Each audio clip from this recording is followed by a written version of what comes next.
welcome back to Winging It Buffalo Style. By now, you've probably heard of drone technology, but do you know that much about it? These flying cameras are becoming widely recognized and are now considered much more than just a hobby. News 4's George Rickard had a special report last night about the possible dangers of drones, and will continue this interesting investigation tonight.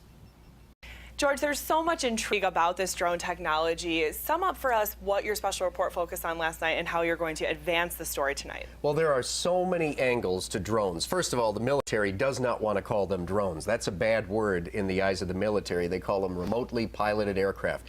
On the 107th, drones pretty much saved their unit. It's what allowed them to continue going as a unit. They're focusing on drones. They're testing them at Rome, Griffiths Air Force Base in Rome, upstate New York, but they will eventually work on these drones here in western New York.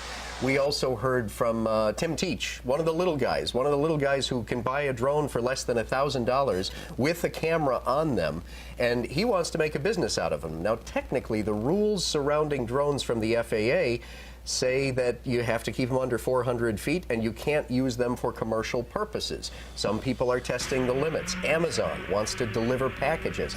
All these things the FAA is trying to wrap its head around and make rules that will sort of satisfy everybody. A lot of different angles in the drone world right now, and a lot of people are a little freaked out by it. Yeah, it's certainly hard to wrap your head around. Of course, the technology started in the military, like you mentioned, and UB has a big project coming up with the Navy. Exactly. That's what you're going to see tonight in part 2. UB has two very interesting projects going. One is a $5 million Navy contract that our UB grad students and researchers are working on for the Navy. That's going to take another year or two.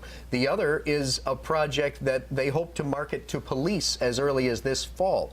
Both will get into detail tonight on News 4 at 6. Both very interesting, and you're probably seeing them for the first time tonight. All right, first time you can see those drone technology happening at UB. Thanks so much, George. Very interesting. Thank you.